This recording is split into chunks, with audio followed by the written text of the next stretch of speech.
నేను చాలా అదృష్టవంతుని. ఓకే. మరి ఈ స్టేజ్‌లో ఉన్నానంటే రేవంత్ అనే కారణం. వాస్తవం ఒక పేదవాడు, బీదవాడికి టికెట్ అనేది రాదు. ఈరోజు రాజకీయాలు చేయాలంటే కొన్ని కోట్ల కొలది డబ్బులున్న వాడు రాజకీయాలు చేస్తారని అనుకుంటారు. కానీ ఈరోజు సామాన్యుడు కూడా రాజకీయం చేయొచ్చు. పెద్దవాళ్ళ ఆశీర్వాదం ఉంటే, ప్రజల ఆశీర్వాదం ఉంటే తప్పకుండా సామాన్య వ్యక్తి కూడా రాజకీయాలు చేయొచ్చని చెప్పొచ్చు. ఇప్పటికీ మా అమ్మ నాన్న మేమందరం కూడా ఇందిరమ్మ ఇంట్లో ఉంటున్నాం. మా అమ్మ నాన్న చాలా బీదవాళ్ళు. మా ఊర్లో ఒక 30 గడపలు ఉంటే ఆ 30 గడపలు అత్యంత బీదవాళ్ళు ఎవరంటే మేమే. కేవలం పూరి గుడిసె నుంచి బయటకు వచ్చిన వ్యక్తులం. ఇప్పటికీ మాకు భూములు లేవు, అంతస్తులు, ఆస్తులు లేవు. కేవలం 1 ఎకరం 38 గుంటల భూమి మాత్రమే ఉన్నది. మా అమ్మ నాన్నతో పాటు మేము 3 అన్నదమ్ములం, ఒక 4 చెల్లెలు. నాకు 4 చెల్లెలు. నాకు పెళ్ళయింది, మా చెల్లెకి పెళ్ళయింది. మిగతా వాళ్ళకి ఎవరు కూడా పెళ్ళిళ్ళు కాలే. ఇంకా ఒకరు ఎంబీబీఎస్ డాక్టర్గా మొన్న రావడం అనేది జరిగింది. ఇంకొకటి పీజీ చేస్తున్నాడు. అదేవిధంగా మిగతా చెల్లె వాళ్ళందరూ కూడా చదువుకుంటున్నారు. కాబట్టి అతి poorest of the poor family. మాది ఉట్నూరు మండలం నుంచి 3 కిలోమీటర్లు ఉంటుంది. కల్లూరుగూడ గ్రామం, గన్పూర్ గ్రామ పంచాయతీ పరిధిలో మా గ్రామం అనేది ఉంటుంది. ఆ గ్రామం నుంచి మరి ఈరోజు ఎమ్మెల్యే స్థాయి నచ్చానంటే ఆ ప్రాంతంలో ప్రజలందరూ కూడా ఆశీర్వదించారు. మా కుటుంబ నేపథ్యం చూసి చాలామంది అనుకుంటారు కదా వీళ్ళ దగ్గర కోట్ల ఆస్తులు ఉండొచ్చు. కానీ నాతోటి పోటీ పడిన వాళ్ళు కోట్లాది ఆస్తులు ఉన్న వ్యక్తులు. కేటీఆర్ క్లాస్మేట్ జాన్సన్ నాయక్, దాంతోపాటు రాజకీయ చాణక్యుడు రాతూర్ రమేష్, ఎంపీగా, జిల్లా పరిషత్ చైర్మన్గా, అదేవిధంగా ఎమ్మెల్యేగా, వాళ్ళ భార్య 2 సార్లు ఎమ్మెల్యేగా చేసినటువంటి వ్యక్తులు నాతో పాటు తలపడారు. కానీ ప్రజలందరూ కూడా బీదవాడు వైపు ఉండి మరి నాకు పట్టం కట్టడం అనేది జరిగింది. చాలా సంతోషంగా ఉంది. రైట్. ఎంతవరకు చదువుకున్నారన్న మీరు? నేను ఎంఏ బీఎడ్ ఎల్ఎల్బి చేసుకున్నా. ఓకే. ఎక్కడ చేశారు ఎల్ఎల్బి? నేను ఎల్ఎల్బి పిఎంఆర్ లా కాలేజ్ ఇక్కడనే హైదరాబాద్ ఎల్బీ నగర్లో చేసుకున్నా. బీఎడ్ ఏమో Warangal Sai Tej college of education, అదేవిధంగా నాగార్జున యూనివర్సిటీలో మనం పీజీ చేయడం అనేది జరిగింది. నేను డ్రాప్స్మెన్ సివిల్ ఇంజనీరింగ్ కూడా ఉట్నూరు ఐటీఐలో చేయడం అనేది జరిగింది. నిజంగా నాది పూర్తి గతాన్ని గుర్తు చేస్తే నిజంగా నేను ఈ స్టేజ్లో ఉన్నానంటే నాకు ఆశ్చర్యం అనిపిస్తుంది అసలు. ఎందుకంటే మా అమ్మ నాన్న అసలు ఏం లేక ఆముదలమ్మి ఇవే నేను చదివించేవాళ్ళు. నేను డిగ్రీ చేసేటప్పుడు కూడా నేను పేపర్ బాయ్గా పనిచేశాను. అంటే మా అమ్మ నాన్న డబ్బులు ఇవ్వకపోతే నేను ఆదిలాబాద్లో ఈనాడు పేపర్ వేసేవాడిని. Rickshaw colony, police headquarters, అదంతా ఆ ఏరియా అంతా కూడా నేను పేపర్ బాయ్గా ఈనాడు పేపర్ వేసి నెలకు ఒక 500 రూపాయలు మనకు పాకెట్ మనీగా అట్లా తీసేవాడిని. డిగ్రీ అయిన తర్వాత నేను నల్గొండ బత్తాయి తోటలు ఉంటాయి, ఆ బత్తాల తోటలకు కూడా నేను వచ్చి పని చేసిన కొన్ని రోజులు. ఆ బత్తాయి తోటలు యూరియా డీఏపీలు అమ్మడం కావచ్చు, యూరియాలు వేస్తే, మందులు వేస్తే పూత బాగా వస్తుంది, కాయలు బాగా పెరుగుతాయి అనే కాన్సెప్ట్ తోటి ఇక్కడ సూర్యాపేటలో కూడా నేను వచ్చి కొన్ని రోజులు పనిచేయడం అనేది ఒక 2-3 నెలలు వచ్చి పనిచేసిన. దాని తర్వాత తిరిగి వెళ్ళేసి మళ్ళీ కాదు దీనివల్ల ప్రయోజనం లేదనుకొని ఐటీఐ చేస్తూ ప్రజాశక్తి రిపోర్టర్గా కూడా నేను పనిచేయడం అనేది జరిగింది పత్రికల్లో. దాని ద్వారా కూడా అట్లా నెల 500 పత్రికల ద్వారా మనకు అమౌంట్ వచ్చిండే. మరి ప్రజాశక్తి తర్వాత బీఎడ్ చేసి, బీఎడ్లో కూడా నిజంగా మేము జనగంలో చేసేటప్పుడు డబ్బులు లేవు నాకు. నేను ఇంకొకటి దేవుల నాయక్ అని ఇంకో క్యాండిడేట్ డోర్నకల్ నుంచి, అక్కడ నుంచి. అతను బీదవాడే, నేను బీదవాడే. నేను బీఎడ్ చేసేటప్పుడు కూడా నేను వాచ్మెన్తో సహా పడుకొని అక్కడనే చదువుకునే వాళ్ళం. అంత కష్టాల నుంచి బయట వచ్చిన వ్యక్తిని. మరి అన్ని కష్టాల నుంచి బయట వచ్చిన వ్యక్తి ఈరోజు నిజంగా నేను ఎమ్మెల్యే కావడం నిజంగా చాలా హ్యాపీగా అనిపిస్తుంది.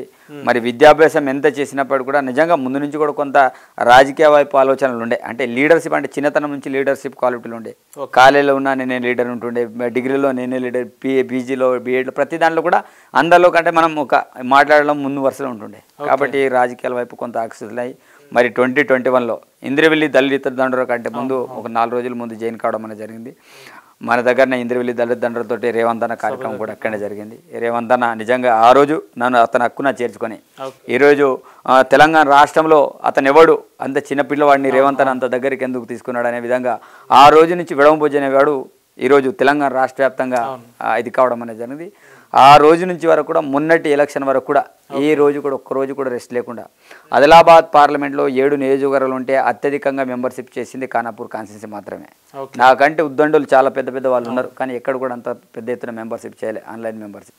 మరి ఆ రకంగా కష్టపడాను కాబట్టి ఈరోజు అధిష్టానం కూడా గుర్తించి రేవంత్ అన్న పుణ్యంతో సోనియమ్మ గారు మమ్మల్ని సెలెక్ట్ చేయడం, మరి టికెట్ ఇవ్వడం. టికెట్ ఇచ్చినా కూడా గెలుస్తాడో గెలవడో చాలా మంది నాకు అన్ని రకాల ఆరోపణలు చేసిండ్రు.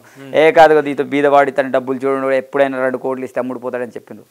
కానీ ఆ రోజుల్లో నేను చెప్పిన నా తల్లిదండ్రుల మీద, జంగుబాయి మీద, నాగుబ సాక్షిగా పోయి మరి నన్ను బదనాం చేస్తే దేవుని మీద పోయి మాట్లాడినా, నేను అమ్ముడు పోయే వ్యక్తిని కాదు, నన్ను కొనే శక్తి ఎవరికి లేదని.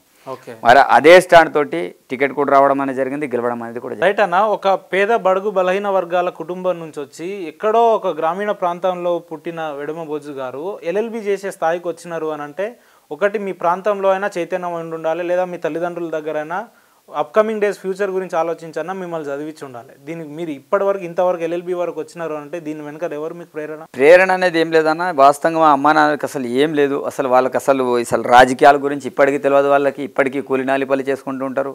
ఇప్పుడు మా కుటుంబంలో కూడా అంత పెద్దగా చదువుకున్న వాళ్ళు ఎవరు లేరు. మా బాబాయ్ చదివిండు, పీజీ అతను కూడా చేసుకున్నాడు. సరే వాళ్ళు కామన్గా చదువుకున్నట్టు వాళ్ళే తప్ప స్పెసిఫిక్గా మనం చదివించే విషయంలో అంటే ముందు నుంచి కూడా కొంత నాకు ఇంట్రెస్ట్ అనిపించింది చదవాలి. మా ఊర్లలో అత్యధికంగా ఎడ్యుకేషన్లో ఉన్నటువంటి మా ఇల్లు మాత్రమే. మా తమ్ముడు ఇప్పుడు ఎంబీబీఎస్, మా తమ్ముడు ఇంకొకటి పీజీ కాకతీయ యూనివర్సిటీలో వచ్చింది, ఇంకో చెల్లె ఇంకొకటి స్కూల్ ఆఫ్ ఎక్సలెన్స్లో ఆమెకు సీట్ వచ్చింది. అంటే ఒక క్వాలిటీ, అంటే నేను ఒక చదువుకునే వ్యక్తిగా నేను అందరినీ చదివిస్తున్నా, కుటుంబంలో కూడా చాలామందికి చదివిస్తున్నా. వాస్తవంగా ఏం లేదు, నేను ఒక బీదవాడిని కాబట్టి ఏదో ఒక స్టేజ్ ఎదగాలి, మనం డెవలప్మెంట్ కావాలని సెల్ఫ్ ఆలోచనతో తప్ప మా అమ్మ నాన్న ఏదో చేస్తాడనే కాన్సెప్ట్ తోటి లేదు. వాళ్ళు చదివించేంత వరకు మాత్రమే తప్ప వాళ్ళకు కూడా అసలు ఏం చేయాలని తెలియదు. వాళ్ళకి అసలు ఏం తెలియదు. అసలు మా అమ్మ నాన్న అసలు తెలుగు కూడా మాట్లాడరాదు. అట్లాంటి పరిస్థితుల్లో మా అమ్మ నాన్న ఉన్నారు. రైట్ అన్న. పొద్దున్న లేస్తే పల్లెల్లో పట్టణాల్లో ఈనాడు పేపర్ వేసే వెడమ బొజ్జు గారు ఈరోజు ఇంత స్థాయిలో ఉన్నారు అని అంటే దీని వెనకాల ఉన్న కృషి ఎవరిది? ఏం లేదన్న, ఈరోజు నేను ప్రధానంగా ఫస్ట్ అయితే నన్ను పార్టీ గుర్తించేసి రేవంత్ అన్న టికెట్ ఇప్పించడంలో ముందు వరుసలో రేవంత్ అన్న ఉంటాడు. నాకు దేవుడు అంటే రేవంత్ అన్న అనే రాజకీయ దేవుడు అనుకోవాలి. ఎందుకంటే రేవంత్ అన్న టికెట్ ఇప్పించగలిగాడు. ఈరోజు నా కోసం ఈరోజు ప్రచారంలో నేను నామినేషన్ వేసే రోజు నాకు ప్రచారం కోసం అతని బర్త్డే ఉన్నప్పటికీ కూడా నా దగ్గర ఆ రోజు వచ్చి మీటింగ్ పెట్టడం అనేది జరిగింది. దాంతోపాటు ప్రియాంక గాంధీని కూడా నా కాన్స్టిట్యున్సీకి పిలిపించి మళ్ళీ మీటింగ్ చేయించడం అనేది జరిగింది. తప్పకుండా పేదవాడు బీదవాడు పేదవాళ్ళ సమస్యలు తెలిసినవాడు కాబట్టి తప్పకుండా ఇట్లాంటి వాళ్ళే పేదవాళ్ళకు సేవ చేస్తారనే ఆలోచనతో రేవంత్ అన్న నాకు స్పెసిఫిక్గా కొంత టీంలను పెట్టి నాకు చాలా రకాలుగా ఎంకరేజ్మెంట్ చేశాడు. ఇదంతా నేను ఈరోజు ఎమ్మెల్యేగా ఉన్నానంటే రేవంత్ అనే కారణం తప్ప ఇంకెవరు కూడా కాదు. మరి ఆ ప్రాంత ప్రజలందరూ కూడా నన్ను గుర్తించారు. అరే నిజంగా ఇతను బీదవాడు, ఇంద్రమ్మ ఇంట్లో ఉంటుండు, ఇట్లాంటి వాళ్ళకి చేద్దామనే ఆలోచన ఆ ప్రాంత ప్రజలందరూ కూడా నా వెంట ఉండేసి మరి నాకు ఓట్లు వేయడం అనేది జరిగింది, గెలిపియడం అనేది జరిగింది. నేను ఆ రోజు ఒక నినాదం తీసుకొచ్చా, బీదవాడు పేదవాడు, మరి పేదవాడు వైపు ఉంటారా ధనికుల వైపు ఉంటారా అంటే ప్రజలందరూ కూడా పేదవాడు వైపు ఉన్నారు. నేను ఆ రోజులు చెప్పిన, ఒకవేళ నన్ను గెలిపిస్తే నేను చనిపోయేంత వరకు కూడా మీలాంటి పేదవాళ్ళ కోసం సేవ చేస్తేనే మాటిచ్చా. తప్పకుండా ఇప్పుడు కూడా సిగ్నేచర్ స్టోరీ ద్వారా మాటిస్తున్నా. తప్పకుండా నాకు ఇట్లాంటి అవకాశాలు ఇస్తుంటే చనిపోయేంత వరకు కూడా పేదవాళ్ళ కోసం సేవ చేస్తూనే ఉంటాను. రైట్ అన్న. మీకు అసలు నేను రాజకీయాల్లో రావాలి అనే ఒక ఆలోచన ఎప్పుడు పుట్టింది? మీకు ఈ ఆలోచన ఎందుకు వచ్చింది? అసలు వాస్తవంగా రాజకీయాల్లో రావాలనే ఆలోచన ఎందుకు వచ్చిందంటే గతంలో నేను ఐటీడీలో పేసా కోఆర్డినేటర్గా పనిచేసేవాడిని.